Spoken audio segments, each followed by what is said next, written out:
Yeah, I'm freaking flying an airplane right now. This is so awesome. Oh my god. Oh my god. Oh my god. Oh my god. This is awesome. Where'd he go? Enemy's locked. Got him in my sight.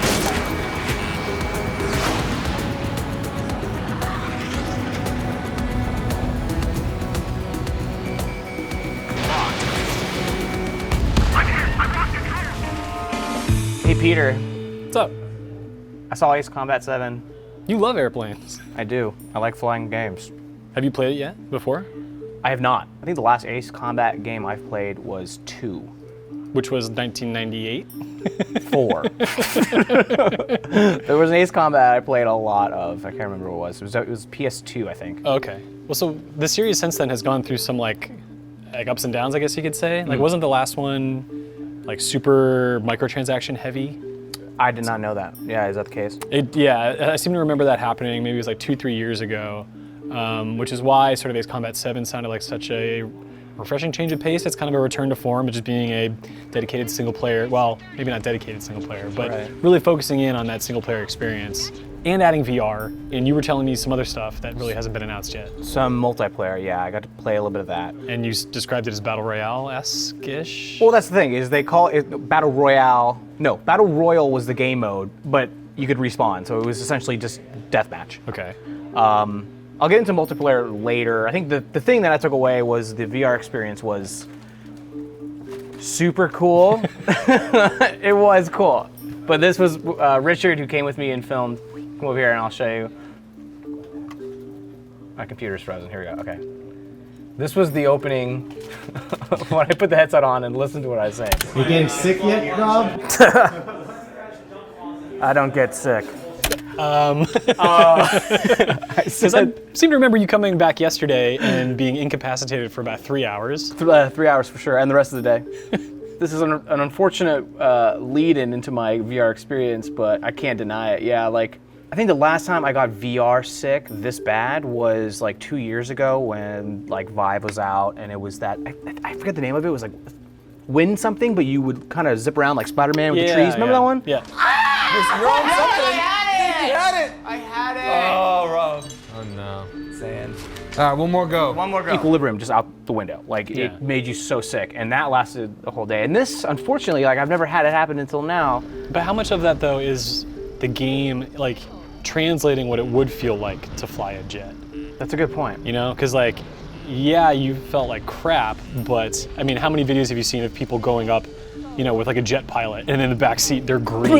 Yeah, on a canopy, yeah, and that's what you're doing. I mean, you're flying like jets in VR, and if it's working well, it's going to convince you that you're doing it. G's, right? You should be feeling G's. So like, you had some guy pushing down on your shoulders as you were rising. And so the other part, which was unfortunate, so I did 2 missions, and you were telling me that that the game will launch with 3 VR missions. I think that's it. Yeah. I think that's it. Yeah, because you were expecting it to be the entire game, and I saw a little bit of you die inside Definitely. when I told you that. Definitely. But then again, I mean, if this is how I'm going to feel after every mission, then I don't know if I could do the entire game. Fair. Without actually vomiting. But the funny thing is we had problems with our capture, so after I did the 2 missions, I was like, taking off the goggles, I was like, cool, I'm done. And then we saw that it wasn't capturing any of the actual gameplay. Oh, no. I was like, all right, I'll just tough out 1 mission, and I think that's what pushed me over the edge and incapacitated me the rest of the day. But you had fun, though, in the moment? It was probably one of the coolest VR experiences I've ever had. Yeah, dude, it's really cool. But I do feel a little motion sickness. As someone who like actually has 80 hours of flight time, like I was getting memories of like flying above the cloud line, like looking out and just feeling the act of flying. Because, you know, if you think about it, like flying games, most people will prefer a third-person view. Right. Because you can see more. And you can maybe keep the horizon line in view. Right, and so far, like, anytime you are in a first-person flight game, you are still limited, right, with your view. But in actuality, the act of dogfighting, you are focusing on a target.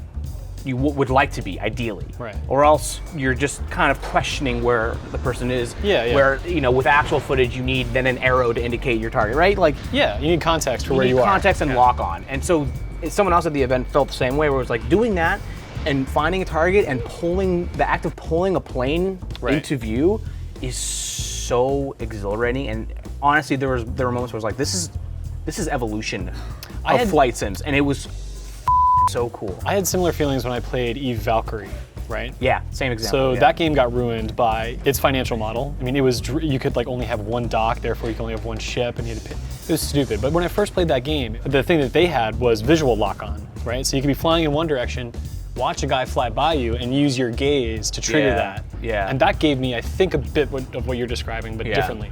There really was no feeling like it. I've never flown a plane. I've obviously never shot down other people on a plane.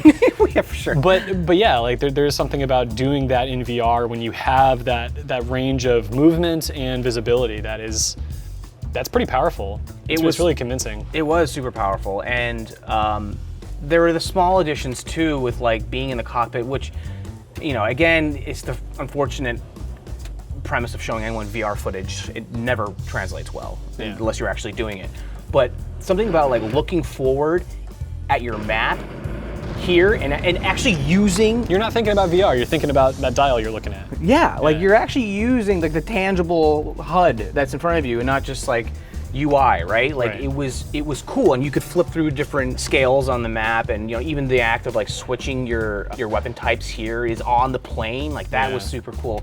And so I was talking with one of the PR guys after, like I think one of the reasons why I got so sick was because essentially, like when you're there and you are experiencing this for the first time, you want to look around and zip your head around behind Right. you and see target. In actuality, you want to take it easy and like not overcomplicate things. Someone else was saying that like when you got really low to the ground, that's when all these, you know, just the moving parts of the horizon and like your environment, and you're spinning your head around. Like I don't know, like that's when I think you can kind of get that sickness easy.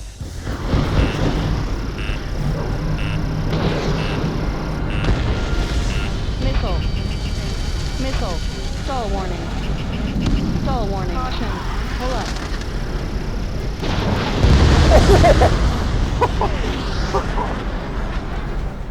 But again, like that was so cool. And then just, you know, the act of like immersion where it was like when a jet, you shoot in a jet and like the bits of that plane, like, you know, you're zipping through the explosion in the aftermath of it. Like, every time that happened, I was flinching. The act of like flying through a wreckage of a plane Okay, yeah, right. generates fear that you're gonna Yeah. wreck your plane by doing so, but you're not.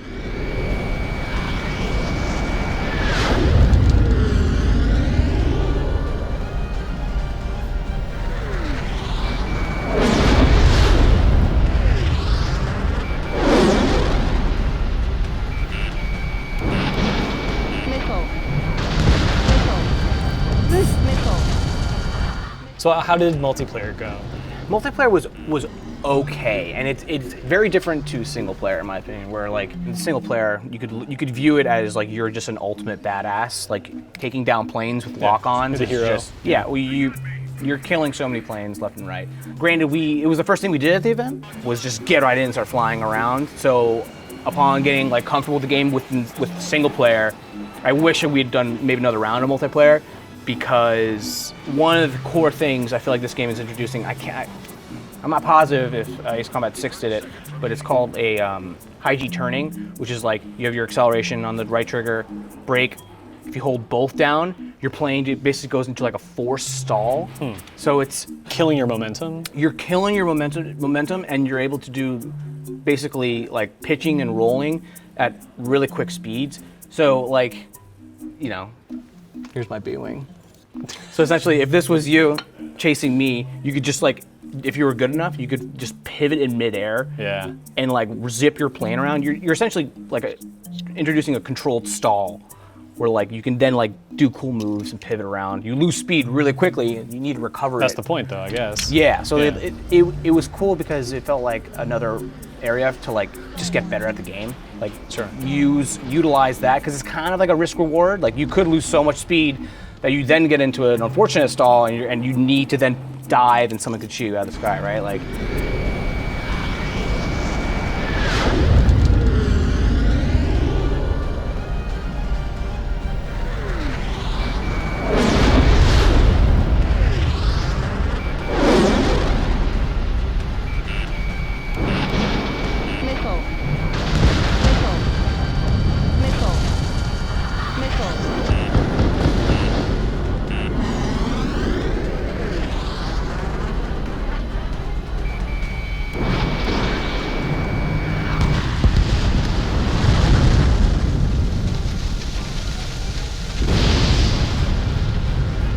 high G maneuverability move, like that kind of steps up this game, in my opinion. Right. Like it introduces a fun mechanic where the act of dogfighting can get so boring. Oh yeah, I mean that's always kind of the problem with these games. Is I get so excited about them and then I get into the scenarios and it's just boom, boom, lots of passing and close misses, and you think you have them on target and you don't. Right. And I always just figured I was missing out on some of the skills it would take to maneuver that space to find an enemy, but it always felt field to me. But I could totally see how this G-break, whatever you want to call it, would totally give that to you. It's got me excited. I don't know, like the story seems substantial enough. The cinematics are really cool. I'm not able to show them, but it's interesting enough that I found myself engaged. It was like really cool camera work and stuff.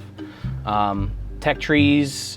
Like you mentioned microtransactions. It doesn't look like there will be any that I can tell, despite there being like a very apparent tech tree. I always get intimidated by tech trees sometimes because I feel like over the course of a few years, like that's a good way to like slip in like. Yeah, I mean they could always sell you more planes and stuff like that. I guess Right. we'll have to wait and see. But yeah, all in all, if people are excited for this, it's looking pretty good.